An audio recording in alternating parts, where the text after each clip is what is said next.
السلام علیکم ورحمۃ اللہ.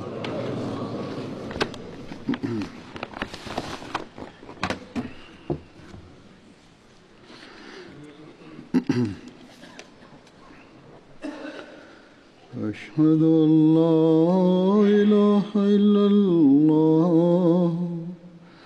وحده لا شريك له وأشهد أن محمدا عبده ورسوله أما بعد فأعوذ بالله من الشيطان الرجيم بسم الله الرحمن الرحيم الحمد لله رب العالمين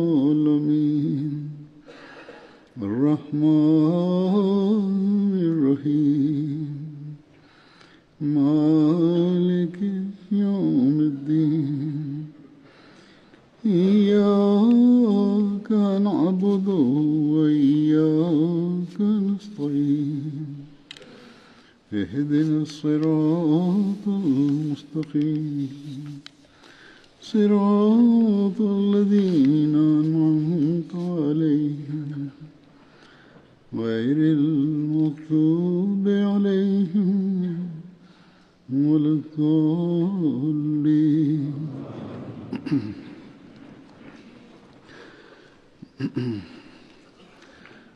حضرت عاصم بن ثابت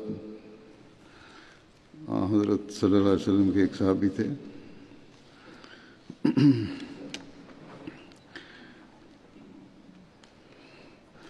ان کی والد تھے ثابت بن قیس اور ان کی والدہ کا نام شموس بنت ابو عامر تھا. رسول اللہ صلی اللہ علیہ وسلم نے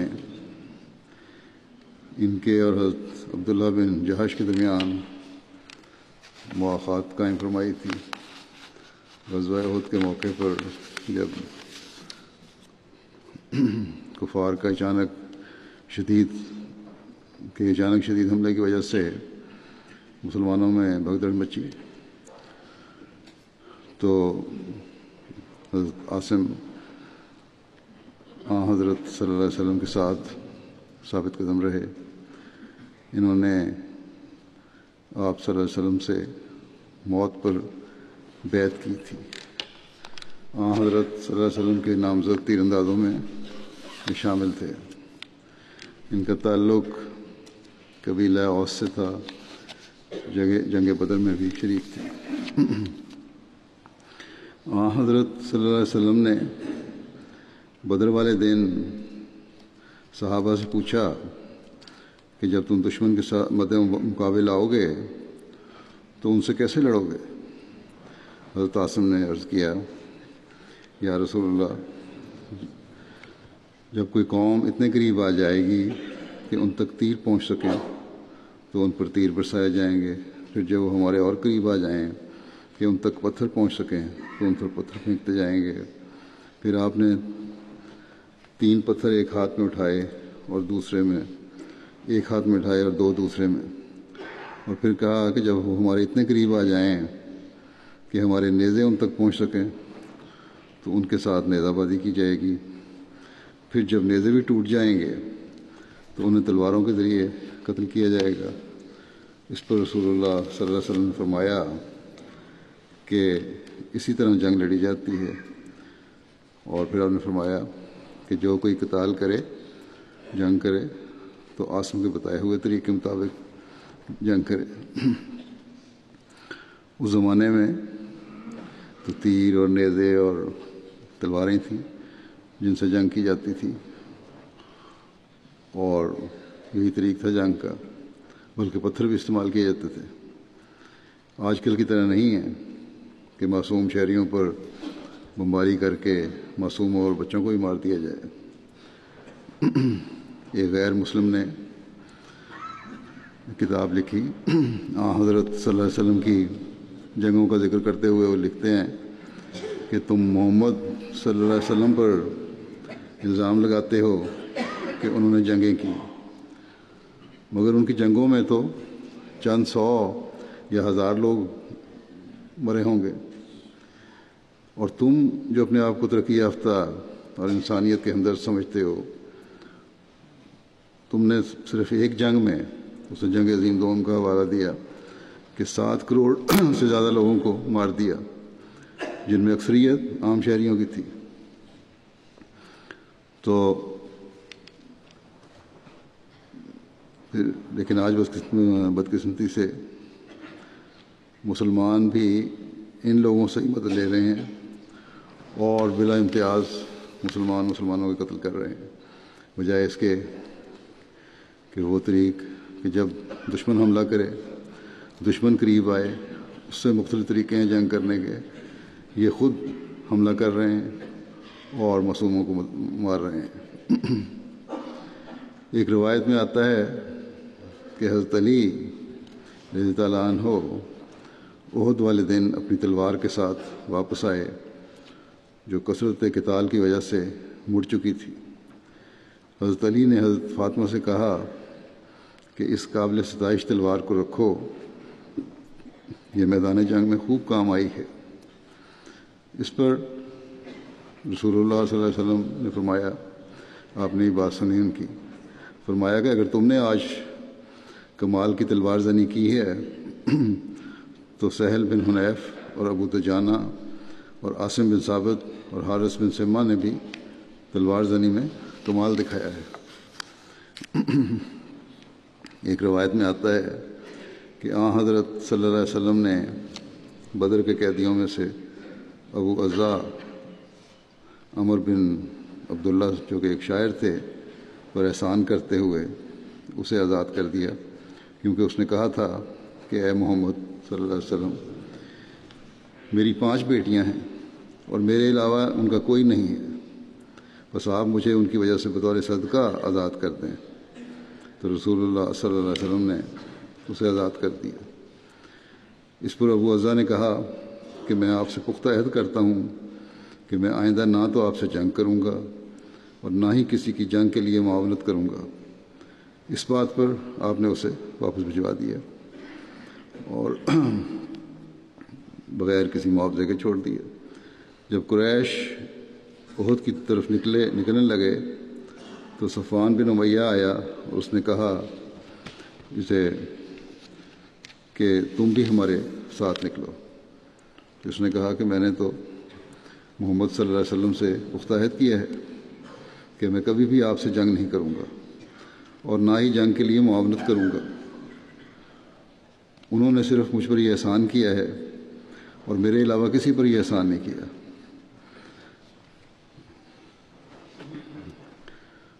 تو صفوان نے اسے ضمانت دی کہ اگر وہ قتل کر دیا گیا تو اس کی بیٹیوں کو اپنی بیٹیاں بنا لے گا، اور وہ زندہ رہا تو اسے مال کثیر دے گا جسے صرف اس کا عیال ہی کھائے گا۔ لالچ دیا اسے کہ تم فکر نہ کرو، اگر تم قتل ہو گئے جنگ میں، ہمارا ساتھ دو، اگر جنگ میں قتل ہو گئے تو تمہاری بیٹیوں کو اپنی بیٹیوں کی طرح رکھوں گا، اور اگر بچ گئے تو بہت زیادہ مال دوں گا۔ اس پر ابو عزا عرب کو بلانے اور اکٹھا کرنے نکلا۔ یہی نہیں کہ خود شامل ہوا، بلکہ دوسرے قبائل کو، دوسرے لوگوں کو مسلمانوں کے خلاف جنگ کرنے کے لیے اکٹھا کرنے کی کوشش کے لیے نکلا۔ پھر قریش کے ساتھ جنگ احد کے لیے بھی نکلا اور پھر قید کیا گیا، دوبارہ جنگ میں قید کیا گیا۔ اس کے علاوہ قریش میں سے کسی کو قید نہیں کیا گیا تھا۔ تو اس نے کہا، جب پکڑا گیا، پوچھا گیا کہ تم نے تو عہد کیا تھا، تو اس نے کہا کہ اے محمد صلی اللہ علیہ وسلم، میں مجبوراً نکلا ہوں اور میری بیٹیاں ہیں، بس مجھ پر احسان کر۔ دوبارہ وہی بات کی کہ میری بیٹیاں ہیں، مجھ پر احسان کرو۔ پہلے تو احسان پہ چھوڑ دیا تھا اور پھر جنگ کے لیے نکلا تھا، احسان کرتے ہوئے چھوڑا گیا تھا یہ۔ اس پر رسول اللہ صلی اللہ علیہ وسلم نے فرمایا کہ تمہارا وہ عہد کہاں گیا جو تم نے میرے ساتھ کیا تھا؟ ہرگز نہیں، اب نہیں ہو سکتا یہ۔ اللہ کی قسم، اب تم مکہ میں یہ نہیں کہتے پھرو گے کہ میں نے 2 دفعہ محمد کو نعوذ باللہ دھوکہ دیا اور بیوقوف بنایا۔ ایک اور روایت کے مطابق نبی کریم صلی اللہ علیہ وسلم نے فرمایا، یقیناً مومن ایک سوراخ سے 2 مرتبہ نہیں ڈسا جاتا، پھر آپ نے حکم دیتے ہوئے فرمایا کہ عاصم بن ثابت کو کہا کہ اس کو قتل کر دو. بس عاصم آگے بڑھے اور اس کی گردن اڑا دی. تو اتنے ظلم کے بعد، ایسی عہد شکنی کرنے کے بعد جب سزا دی جاتی ہے تو پھر بھی حضرت صلی اللہ علیہ وسلم کی ذات پر اعتراض کرنے والے اعتراض کرتے ہیں کہ نعوذ باللہ آپ نے ظلم کیا. ہالینڈ کے سیاستدان جو ہے ولڈر آج کل آپ کی ذات پر بڑے بڑھ چڑھ کر حملے کر رہا ہے. اگر اس دنیا میں اپنے ملک میں بھی وہ ایسے معافی کے نمونے دکھائیں تو پھر سمجھ آئے گی کہ واقعی وہ کسی حد تک اعتراض میں جائز ہے. لیکن ایسی مثالیں کبھی پیش نہیں کر سکتے.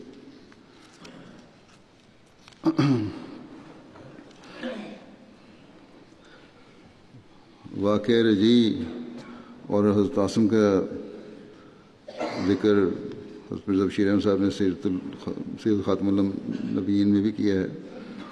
اب لکھتے ہیں کہ حضرت صلی اللہ علیہ وسلم نے ماہ صفر 4 ہجری میں اپنے 10 صحابیوں کی ایک پارٹی تیار کی اور ان پر عاصم بن ثابت کو امیر مقرر فرمایا اور ان کو یہ حکم دیا کہ وہ خفیہ مکہ کے قریب جا کر قریش کے حالات دریافت کریں اور ان کی کاروائیوں اور ارادوں سے آپ کو اطلاع دیں. لیکن ابھی یہ پارٹی روانہ نہیں ہوئی تھی کہ قبائل ازر اور قارہ کے چند لوگ آپ کی خدمت میں حاضر ہوئے اور عرض کیا کہ ہمارے قبائل میں بہت سے آدمی اسلام کی طرف مائل ہیں.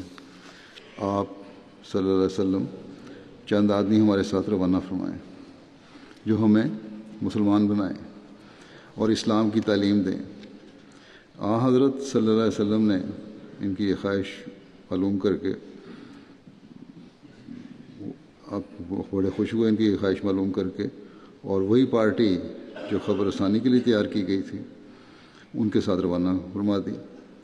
لیکن دراصل جیسا کہ بعد میں معلوم ہوا کہ یہ لوگ جھوٹے تھے اور بنو لحیان کی انگیخت پر مدینہ میں آئے تھے، جنہوں نے اپنے رئیس سفیان بن خالد کے قتل کے بدلہ لینے کے لیے یہ چال چلی تھی کہ اس بہانے سے مسلمان مدینے سے نکلیں تو ان پر حملہ کر دیا جائے. اور بنو لحیان نے اس خدمت کے معاوضے میں ازل اور قارہ کے لوگوں کے لیے بہت سے اونٹ انعام کے طور پر مقرر کیے تھے.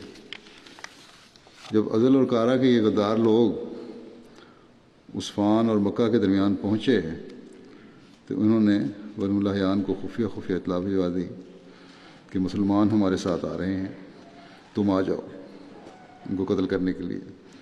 جس پر قبیلہ بنو لحیان کے 200 نوجوان، جن میں سے 100 تیر انداز تھے، مسلمانوں کے تعاقب میں نکل کھڑے ہوئے اور مقام رجی میں ان کو پکڑا.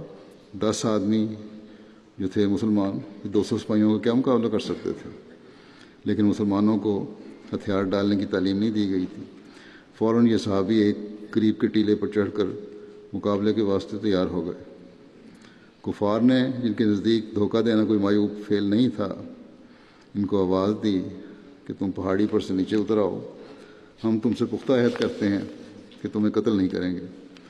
عاصم نے جواب دیا کہ ہمیں تمہارے عہد و پیمان کا کوئی اعتبار نہیں ہے، ہم تمہاری اس ذمہ داری پر نہیں اتر سکتے. اور پھر آسمان کی طرف منہ اٹھا کر کہا کہ اے اللہ، تو ہماری حالت دیکھ رہا ہے، اپنے رسول کو ہماری اس حالت سے اطلاع پہنچا دے. غرض عاصم اور اس کے ساتھیوں نے مقابلہ کیا، بالآخر لڑتے لڑتے شہید ہوئے.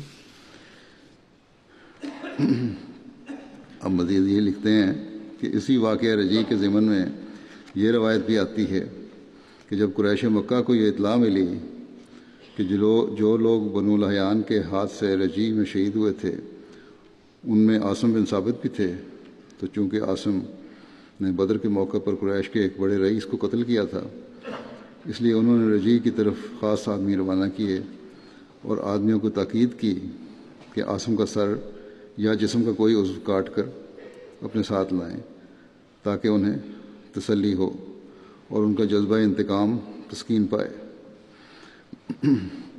ایک اور روایت میں یہ بھی آتا ہے کہ جس شخص کو عاصم نے قتل کیا تھا اس کی ماں سلافہ بنت سعد نے یہ نظر مانی تھی کہ وہ اپنے بیٹے کے قاتل کی کھوپڑی میں شراب ڈال کر پیے گی، لیکن خدائی تصرف ایسا ہوا کہ یہ لوگ وہاں پہنچے تو کیا دیکھتے ہیں کہ زنبوروں، بھیڑوں اور شہد کی مکھیوں کے جھنڈ عاصم کی لاش پر ڈیرا ڈالے بیٹھے ہیں اور کسی طرح وہاں سے اٹھنے میں نہیں آتے۔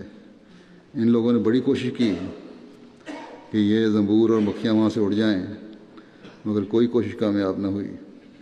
آخر مجبور ہو کر یہ لوگ خائب و خاسر واپس لوٹ گئے۔ اس کے بعد جلد ہی بارش کا ایک طوفان آیا اور عاصم کی لاش کو وہاں سے بھا کر کہیں کا کہیں لے گیا۔ لکھا ہے کہ عاصم نے مسلمان ہونے پر یہ عہد کیا تھا کہ آئندہ وہ ہر قسم کی مشرکانہ چیز سے قطعی پرہیز کریں گے، حتیٰ کہ مشرک کے ساتھ چھوئیں گے بھی نہیں۔ حضرت عمر کو جب ان کی شہادت اور اس واقعے کی اطلاع ہوئی تو آپ کہنے لگے کہ خدا بھی اپنے بندوں کے جذبات کی کتنی پاسداری فرماتا ہے۔ موت کے بعد بھی اس نے عاصم کے عہد کو پورا کروایا اور مشرکین کے مس سے انہیں محفوظ رکھا۔ آپ رضی اللہ عنہ کو حمی الدبر بھی کہا جاتا ہے، یعنی جسے بھیڑوں یا شہد کی مکھیوں کے ذریعے بچایا گیا۔ اللہ تعالیٰ نے موت کے بعد بھی بھیڑوں کے ذریعے آپ کی حفاظت کی۔ حضرت عاصم اور ان کے اصحاب کی شہادت کے بعد رسول اللہ صلی اللہ علیہ وسلم نے مہینہ بھر نماز فجر میں قنوت فرمایا، جس میں ریل، زکوان اور من الحیان پر لعنت کرتے رہے۔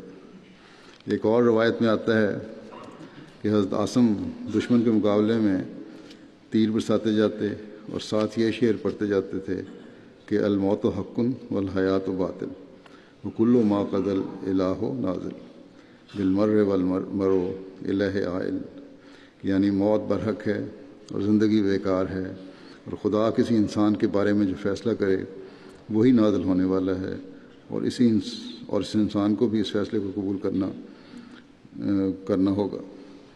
جب حضرت عاصم کے تیر ختم ہو گئے تو وہ نیزے سے لڑنے لگے، نیزہ بھی ٹوٹ گیا تو تلوار نکالی اور لڑتے لڑتے جان دے دی۔ دوسرے صحابی جن کا ذکر ہوگا وہ حضرت سہل بن حنیف انصاری ہیں۔ حنیف بن وہب ان کے والد تھے، والدہ کا نام ہند بنت رافع تھا۔ والدہ کی طرف سے آپ کے دو بھائی تھے، عبداللہ اور نعمان، اور ان کی اولاد میں بیٹے اسد اور عثمان اور سعد تھے۔ حضرت سہل کی اولاد مدینہ اور بغداد میں مقیم رہی۔ حضرت صلی اللہ علیہ وسلم نے آپ کے اور حضرت علی کے درمیان مواخات قائم فرمائی۔ انہوں نے غزوہ بدر سمیت تمام غزوات میں حضرت صلی اللہ علیہ وسلم کے ہمراہ شرکت کی۔ حضرت سہل بن حنیف عظیم المرتبہ صحابی تھے، لیکن آپ کے مالی حالات مضبوط نہ تھے۔ ابن عیینہ سے روایت ہے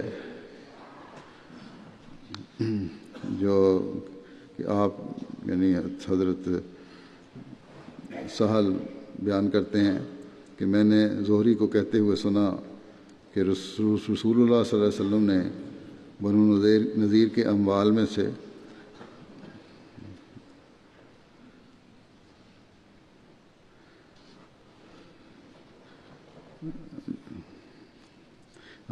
ابو عیینہ بیان کرتے ہیں کہ میں نے زہری کو کہتے ہوئے سنا کہ رسول اللہ صلی اللہ علیہ وسلم نے بنو نذیر کے اموال میں سے حضرت سہل بن حنیف اور حضرت ابو دجانہ کے علاوہ انصار میں سے کسی کو حصہ نہیں دیا، کیونکہ یہ دونوں تنگ دست تھے۔ ابن اسحاق بیان کرتے ہیں کہ حضرت صلی اللہ علیہ وسلم کے مدینہ ہجرت فرمانے کے بعد حضرت علی نے 3 دن اور راتیں مکے میں قیام کیا، اور لوگوں کی وہ امانتیں جو حضرت صلی اللہ علیہ وسلم کے سپرد تھیں وہ انہیں واپس کیں۔ پھر حضرت علی رضی اللہ عنہ حضرت صلی اللہ علیہ وسلم سے جا ملے اور آپ کے ساتھ حضرت کلثوم بن ہدم کے ہاں ٹھہرے۔ دوران سفر 1-2 رات قباء میں حضرت علی کا قیام رہا۔ آپ بیان کرتے تھے کہ قباء میں ایک مسلمان عورت تھی جس کا خامن نہیں تھا۔ کہتے ہیں میں نے دیکھا کہ رات گئے ایک آدمی آ کے اس کے دروازے پر دستک دیتا ہے۔ اس پر وہ عورت باہر آتی ہے، وہ آدمی کوئی چیز اسے دیتا ہے اور وہ لے لیتی ہے۔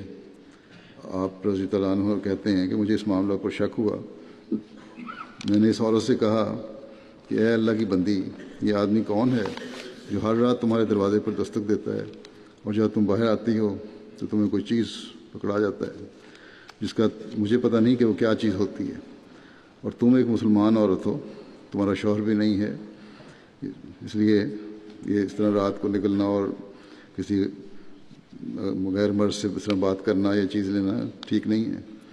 اس عورت نے کہا کہ یہ سہل بن حنیف ہیں، انہیں معلوم ہے کہ میں اکیلی عورت ہوں اور میرا کوئی نہیں ہے، اس لیے جب شام ہوتی ہے تو یہ اپنے لوگوں کے قوم کے رشتہ داروں کے بتوں کو توڑتے ہیں اور پھر مجھے لا کے دے دیتے ہیں تاکہ میں انہیں جلا دوں۔ اور ابن اسحاق کے بقول بیان کرتے ہیں کہ حضرت علی حضرت سہل کی وفات تک آپ کو یہ واقعہ بیان کرتے تھے، یعنی کہ اپنے لوگوں میں کچھ شرک مٹانے کے لیے آپ نے یہ ایک ترکیب استعمال کی۔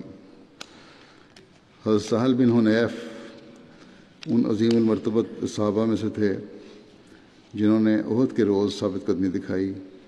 اس روز انہوں نے موت پر حضور صلی اللہ علیہ وسلم کی بیعت کی۔ آپ رضی اللہ تعالیٰ عنہ اس وقت حضور صلی اللہ علیہ وسلم کے آگے ڈھال بن کر ڈٹے رہے جب دشمن کے شدید حملے کی وجہ سے مسلمان بکھر گئے تھے۔ اس دن انہوں نے حضور صلی اللہ علیہ وسلم کی طرف سے تیر چلائے۔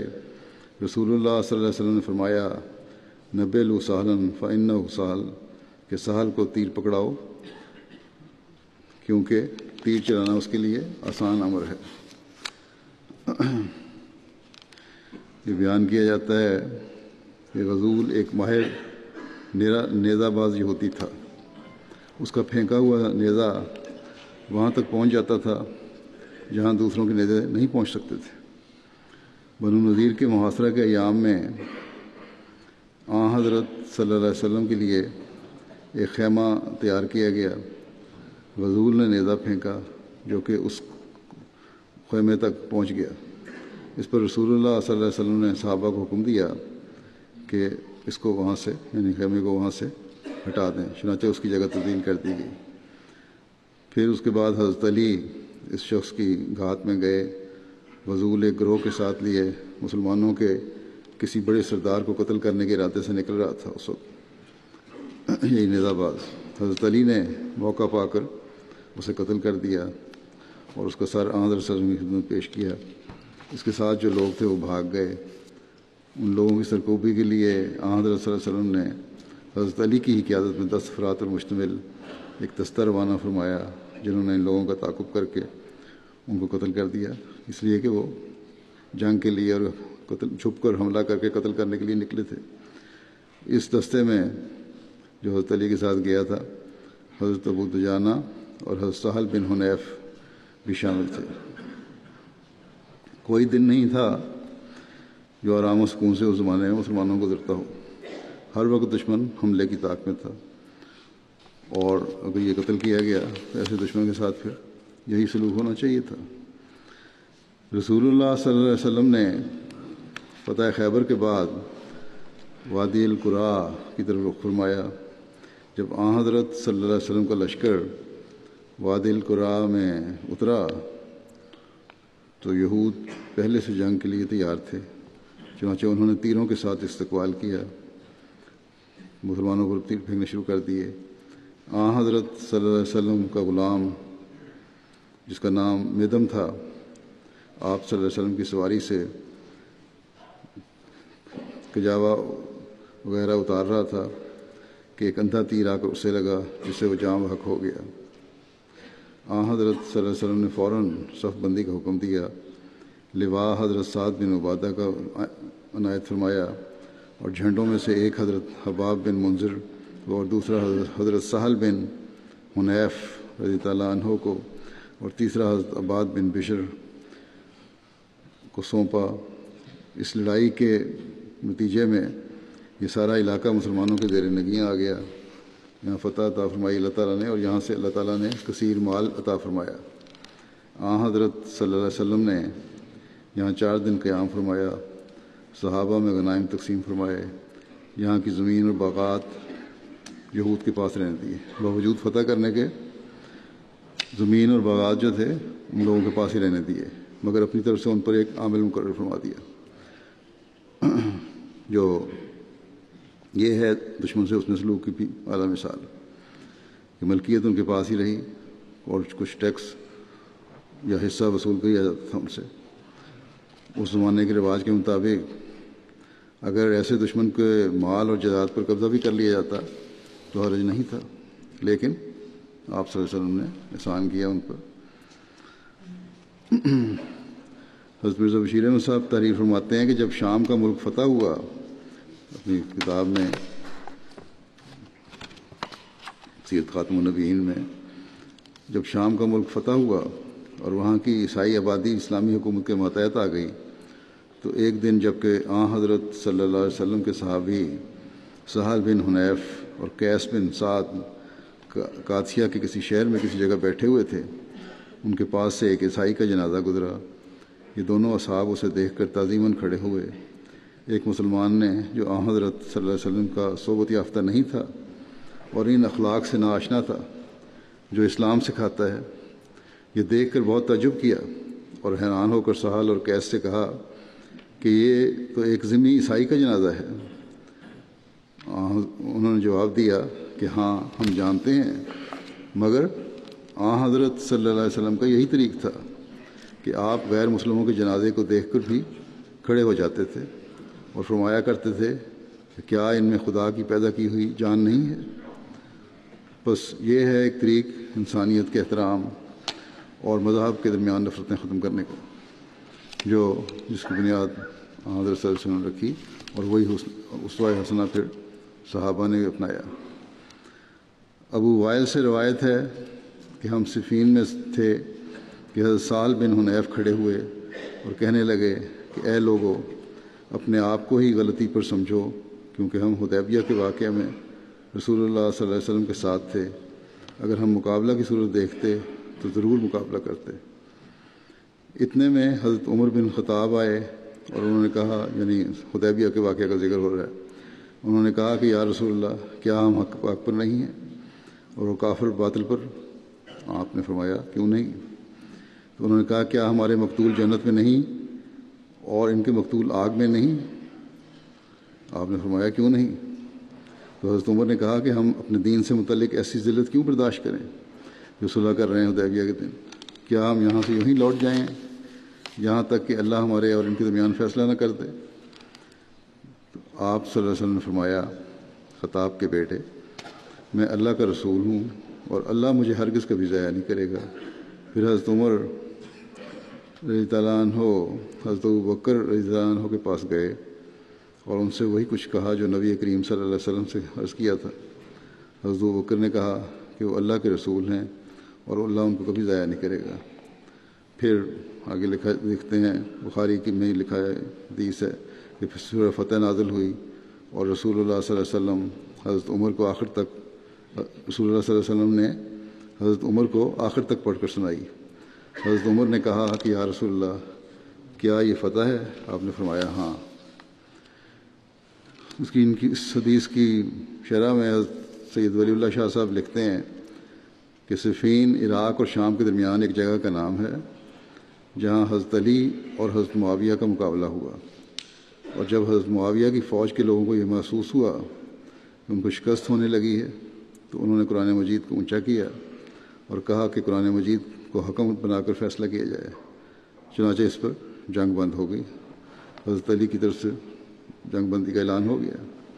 بعض لوگوں کی طرف سے جنگ بندی پر اعتراضات بھی ہوئے.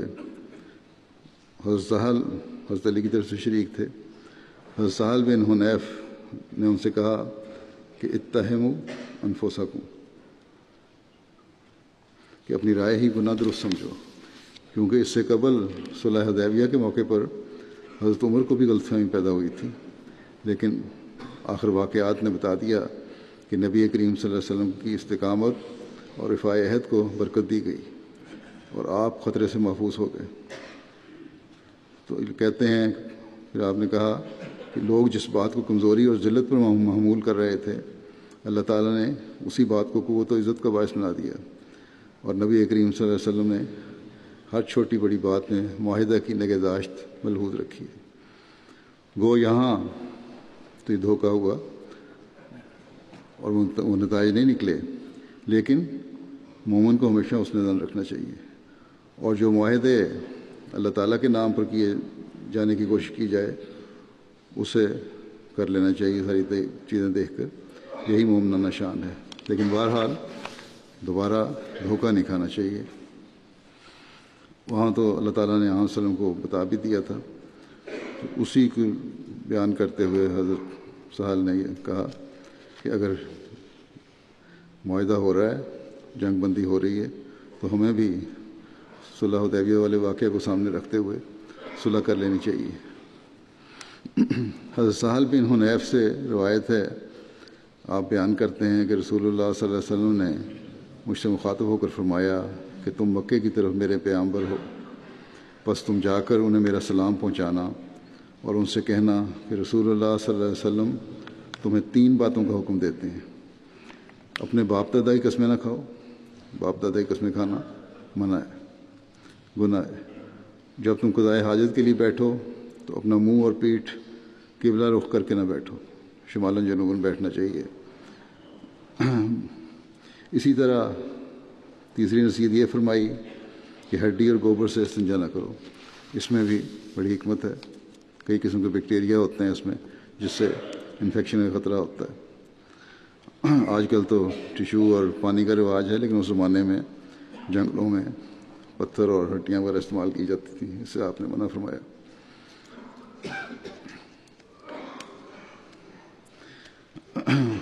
جیسا کہ پہلے ذکر ہو چکا ہے، حضرت علی کے ضمن میں انہوں نے کہا کہ میری تلوار نے آج کمال کر دیا، تو حضرت عاصم بن ثابت اور سہل بن حنیف بھی کے بارے میں بھی صلی اللہ علیہ وسلم نے یہی فرمایا تھا کہ ان کی تلواروں نے بھی آج کمال کیا ہے۔ جب حضرت علی رضی اللہ عنہ کی بیعت کی گئی تب انہوں نے ان کے ساتھ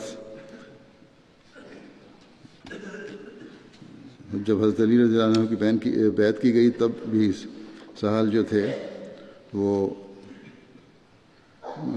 ان کے ساتھ تھے۔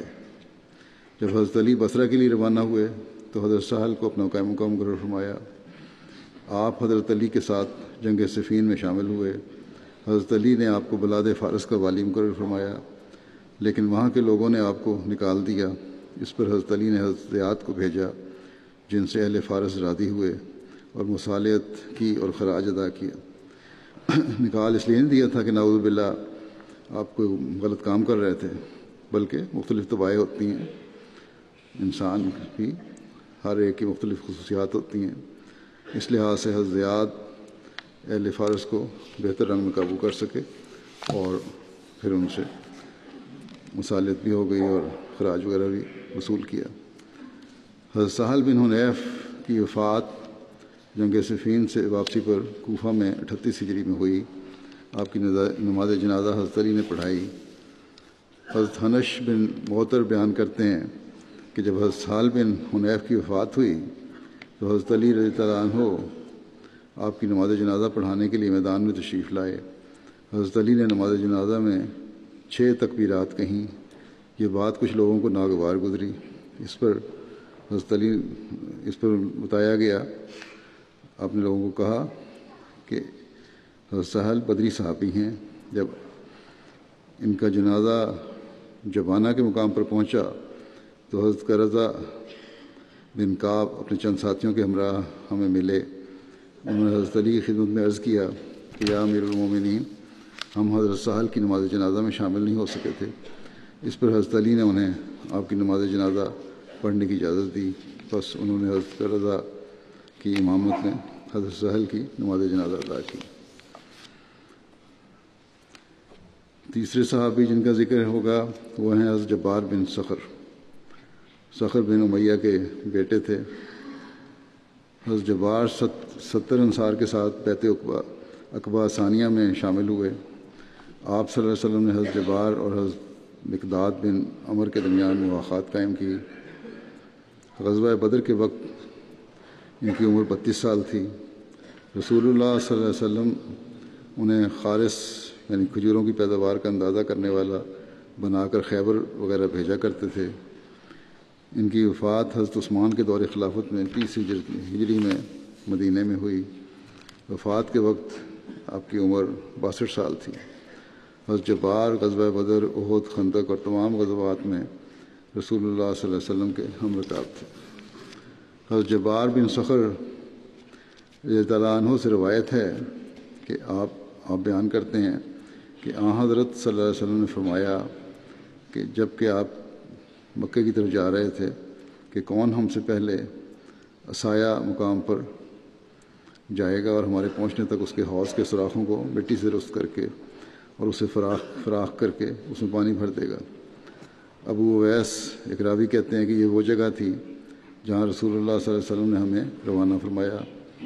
راوی کہتے ہیں کہ حضرت جبار نے بیان کیا کہ اس پر میں کھڑا ہوا اور عرض کیا کہ میں یہ خدمت سر انجام دوں گا۔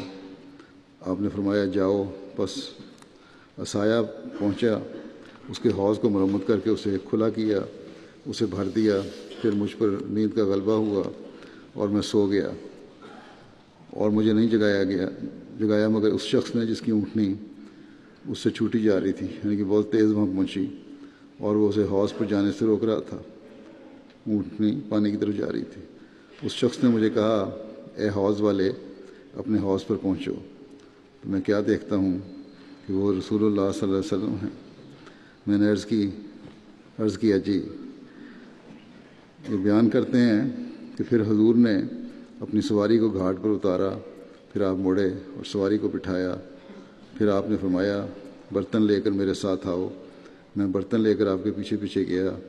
آپ صلی اللہ علیہ وسلم نے اچھی طرح وضو فرمایا، میں نے بھی آپ کے ساتھ وضو کیا۔ پھر آپ نماز کے لیے کھڑے ہوئے، میں آپ کے بائیں طرف کھڑا ہو گیا۔ وہاں پہنچنے کے بعد پہلے کام آپ صلی اللہ علیہ وسلم نے یہ فرمایا کہ وضو کیا اور نفل ادا کرنے کھڑے ہو گئے۔ حضرت صلی اللہ علیہ وسلم جب کہتے ہیں میں بائیں طرف کھڑا ہوا تو صلی اللہ علیہ وسلم نے میرا ہاتھ پکڑ کر مجھے اپنے دائیں طرف کھڑا کیا۔ یہ نفل میں پڑھتے ہوئے بھی ان کو خیال آیا کہ صلی اللہ علیہ وسلم کے ساتھ نفل پڑھنے چاہیے، تو یہ کھڑے ہو گئے بائیں طرف، لیکن صلی اللہ علیہ وسلم نے فوراً ہاتھ پکڑ کے دائیں طرف کر دیا کہ جب جماعت نماز ہو رہی ہو، دو شخص ہوں تو دوسرے کو امام کے دائیں طرف کھڑا ہونا چاہیے۔ کہتے ہیں بس ہم نے نماز پڑھی اور ابھی ہم نماز پڑھ ہی رہے تھے کہ باقی لوگ بھی آ گئے۔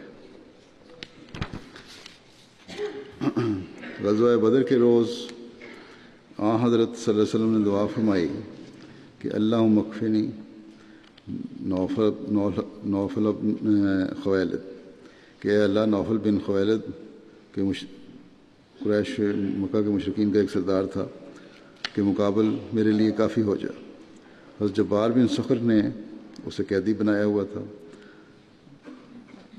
اور حضرت علی اس کے پاس آئے اور اسے قتل کر دیا۔ یہ دعا اس طرح پھر آپ نے صلی اللہ علیہ وسلم دریافت فرمایا کہ کسی کو نوفل کی کوئی خبر ہے؟ حضرت علی نے عرض کیا کہ میں نے اسے قتل کر دیا، اور اس پر آپ نے یہ دعا کی کہ تمام تعریف اللہ کے لیے ہے جس نے اپنی جناب سے میری دعا قبول فرمائی۔ بڑا شدید دشمن تھا، اس کے لیے آپ نے اللہ تعالیٰ کو کہا تھا میرے لیے کافی ہو جا۔ اللہ تعالیٰ نے پھر اسے قتل کے سامان پیدا کیے۔ پھر ایک روایت میں آتا ہے کہ جب حضرت صلی اللہ علیہ وسلم نے مدینہ ہجرت فرمائی تو ہر شخص کو خواہش تھی کہ آپ صلی اللہ علیہ وسلم اس کے گھر قیام کریں۔ اس کے بارے میں بہت سارے حوالے آتے ہیں، لیکن آپ صلی اللہ علیہ وسلم نے فرمایا کہ جہاں میری اونٹنی بیٹھے گی وہیں میرا قیام ہوگا۔ جب اونٹنی مدینہ کی گلیوں سے گزری تو ہر شخص نے آپ صلی اللہ علیہ وسلم سے عرض کیا کہ یا رسول اللہ صلی اللہ علیہ وسلم ہماری طرف قیام کریں، لیکن آپ یہی فرماتے تھے کہ اس کا راستہ چھوڑ دو، اس کو حکم دیا گیا ہے، یعنی خود ہی بیٹھے کہ اللہ کی مرضی سے، یہاں تک کہ آپ کی اونٹنی چلتے چلتے جہاں اب مسجد نبوی کا دروازہ ہے اس جگہ پہنچی اور مسجد کے دروازے والی جگہ پر بیٹھ گئی۔ جب اونٹنی بیٹھ چکی تو آپ صلی اللہ علیہ وسلم پر نزول وحی کی کیفیت طاری ہوئی۔ آپ ابھی اونٹنی پر ہی تشریف فرما تھے کہ پھر وہ اونٹنی اٹھی اور تھوڑا آگے گئی۔ آپ صلی اللہ علیہ وسلم نے اس کی نکیل چھوڑی ہوئی تھی۔ پھر وہ اونٹنی دوبارہ وہیں آ کر بیٹھ گئی اور اپنی گردن زمین پر رکھ دی۔ اس موقع پر حضرت جبار بن صخر اس امید پر کہ اونٹنی بنو سلمہ کے محلے میں جا کر ٹھہرے اسے اٹھانے کی کوشش کرنے لگے، لیکن وہ نہ اٹھی۔ پر رسول اللہ صلی اللہ علیہ وسلم نیچے اترے اور فرمایا کہ انشاءاللہ یہاں ہمارا قیام ہوگا، اور آپ نے اس آیت کی تلاوت فرمائی کہ وَقُلْ رَبِّ أَنزِلْنِي مُنزَلًا مُبَارَكًا وَأَنْتَ خَيْرُ الْمُنزِلِينَ۔ وَقُلْ رَبِّ أَنزِلْنِي مُنزَلًا مُبَارَكًا وَأَنْتَ خَيْرُ الْمُنزِلِينَ، کہ اے میرے رب تو مجھے ایک مبارک اترنے کی جگہ پر اتار، اور تو اتارنے والوں میں سے سب سے بہتر ہے۔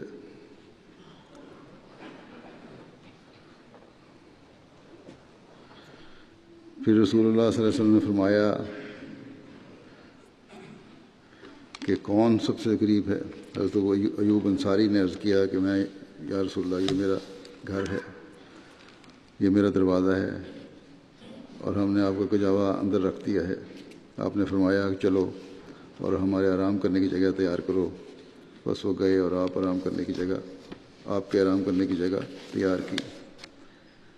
شاس بن قیس ایک عمر رسیدہ شخص تھا اور سخت کافر تھا۔ مسلمانوں سے شخص شدید کینہ اور بغض رکھتا تھا۔ اس کا گزر مسلمانوں کی ایک جماعت پر ہوا جو مجلس میں بیٹھے باتیں کر رہے تھے۔ جب اس نے ان کی باہمی الفت، اتحاد اور آپس کی صلح کاری دیکھی کہ یہ بیٹھے ہوئے ہیں اور باتیں کر رہے ہیں ہنسی خوشی، پیار اور محبت سے، جو جاہلیت کی دشمنی کے بعد اسلام کی بدولت انہیں حاصل ہوئی تھی۔ یہ صلح کی جو فضا تھی اس سے پہلے ان کی دشمنیاں تھیں ان لوگوں کی، لیکن اسلام کی بدولت انہیں یہ صلح کی اور باہمی الفت اور پیار اور محبت کے سلوک کی توفیق ملی۔ تو کہتے ہیں وہ غضبناک ہو گیا اس بات کو دیکھ کے، کیونکہ جب وہ مسلمان ہوئے تو اللہ تعالیٰ نے ان کے دلوں کو ملا دیا۔ شاس بن قیس نے کہا کہ بنو کیلا کے سردار اس علاقے میں بیٹھے ہیں، جب تک ان کے سردار آپس میں اکٹھے ہیں ہمیں قرار نصیب نہیں ہو سکتا۔ یہ کس طرح ہو سکتا ہے کہ دونوں دشمنیاں جو ہیں وہ دوستیوں میں بدل جائیں، بلکہ محبت اور پیار میں بدل جائیں۔ اس نے ایک یہودی جوان کو جو اس کے ساتھ تھا اس کام پر لگایا کہ ان کے پاس جا کر ان کے ساتھ بیٹھے اور جنگ بواس اور اس سے پہلے کے حالات کا ذکر چھیڑے، اور انہیں وہ شعر سنائے جو وہ ایک دوسرے کے خلاف کہا کرتے تھے، یہی لوگ دو مختلف قبیلے۔ بس اس نے ایسا ہی کیا، اور ایک قبیلے نے جنگ میں جو دوسرے قبیلے کے خلاف اشعار کہے تھے ان میں سے باز پڑھے۔ اس بات نے گویا ان کے سینوں میں آگ بھڑکا دی۔ دوبارہ وہی جاہلیت کا یہ شعر سن کر جاہلیت کا زمانہ ان کو عود کر آیا۔ اس پر دوسرے قبیلے والوں نے کہا کہ ہمارے شاعر نے اس دن ایسے ایسے کہا تھا۔ اس نے بھی وہی جاہلانہ شعر پڑھ دیے۔ پھر پہلے قبیلے والوں نے کہا کہ ہمارے شاعر نے اس دن ایسے ایسے کہا تھا۔ بس وہ سب آپس میں ایک وقت تھا کہ محبت و پیار سے بیٹھے باتیں کر رہے تھے، یہ فتنے کی وجہ سے آپس میں تلخ کلامی کرنے لگے، جھگڑنے لگے اور تفاخر کرنے لگے، یہاں تک کہ ان میں سے دو افراد حضرت اوس بن کیزی اور حضرت جبار بن صخر باہم الجھ پڑے۔ ان میں سے ایک نے دوسرے سے کہا کہ اگر تم چاہو تو ہم ابھی جنگ کا آغاز کر دیتے ہیں۔ یہاں تک نوبت آ گئی۔ دونوں فریق غصے میں آ کر لڑائی کی جگہ مقرر کرنے لگے اور زمانہ جاہلیت جیسے دعوے کرنے لگے۔ رسول اللہ صلی اللہ علیہ وسلم تک اس کی خبر پہنچی تو آپ اوس اور خزرج کے پاس آئے۔ آپ کے ساتھ مہاجرین صحابہ کرام تھے. آپ صلی اللہ علیہ وسلم نے فرمایا اے مسلمانوں کے گروہ، اللہ کا تقوی اختیار کرو، اللہ کا تقوی اختیار کرو. کیا تم اب بھی جاہلیت والے دعوے کرتے ہو جبکہ میں تمہارے درمیان موجود ہوں، اور اللہ نے تمہیں اسلام کی طرف ہدایت دے دی ہے اور اس کے ذریعے تمہیں عزت بخشی اور تم سے جاہلیت کا معاملہ ختم کر دیا، تمہیں کفر سے بچا لیا ہے، تم نے باہم الفت ڈال دی ہے. کیا تم پہلے کی طرح کفر میں لوٹنے لگے ہو؟ صحابہ کرام کو پتہ چل گیا کہ یہ ایک شیطانی وسوسہ ہے اور ان کے دشمن کی چال ہے. تو انہوں نے اپنے ہتھیار پھینکے اور رونے لگ گئے، اور اوس اور خزرج کے افراد آپس میں گلے ملنے لگے اور رسول اللہ صلی اللہ علیہ وسلم کے ساتھ سر تسلیم خم کیے اطاعت کا دم بھرتے واپس آ گئے. اللہ تعالیٰ نے ان کے دشمن شاس بن قیس کی لگائی ہوئی آگ کو ٹھنڈا کر دیا تھا. یہ آیت بھی اتری کہ قل یا اہل الکتاب لما تکفرون بآیات اللہ واللہ شہید علی ما تعملون. قل یا اہل الکتاب لما تصدون عن سبیل اللہ من آمن تبغونہ عوجا وانتم شہداء وما اللہ بغافل عما تعملون. کہ ان سے کہہ دے اے اہل کتاب، کیوں تم اللہ کی آیات کا انکار کرتے ہو جبکہ اللہ اس پر گواہ ہے جو تم کرتے ہو. اور کہہ دے اے اہل کتاب، تم اسے جو ایمان لایا ہے اللہ کی راہ سے کیوں روکتے ہو، یہ چاہتے ہوئے کہ اس راہ میں کجی پیدا کرو جب تم حقیقت پر گواہ ہو اور اللہ اس سے غافل نہیں جو تم کرتے ہو. حضرت اوس بن قیزی اور حضرت جبار بن صخر اور جو ان کے ساتھی تھے جنہوں نے شاس کے بہکاوے میں آ کے جاہلیت کے زمانے کی طرح کا مظاہرہ کیا تھا،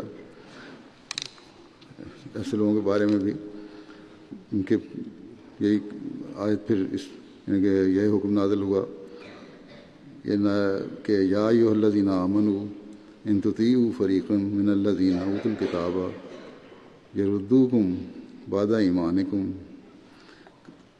کافرین وکیف تکفرون وانتم تتلی علیکم آیات اللہ وفیکم رسولہ ومن یعتصم باللہ فقد ہدی الی صراط مستقیم. کہ اے وہ لوگوں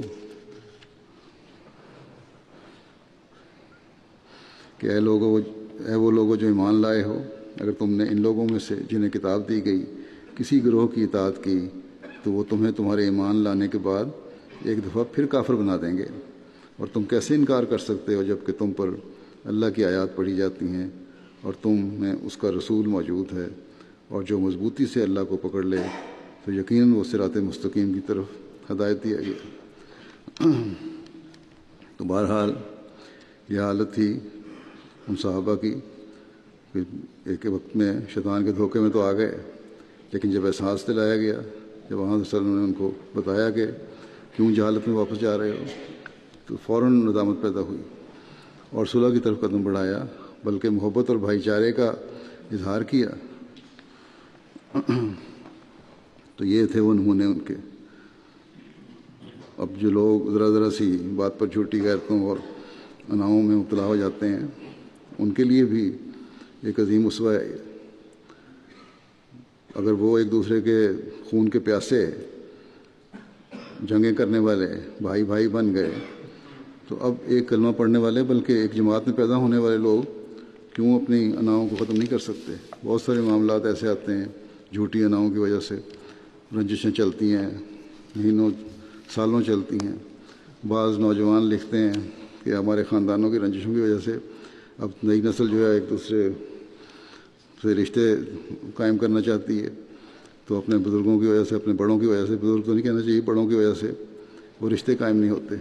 تو ان لوگوں کو عقل کرنی چاہیے کہ یہی اللہ تعالیٰ نے جو تعلیم دی ہے، محبت اور پیار کی تعلیم دی ہے، اکائی کی تعلیم دی ہے،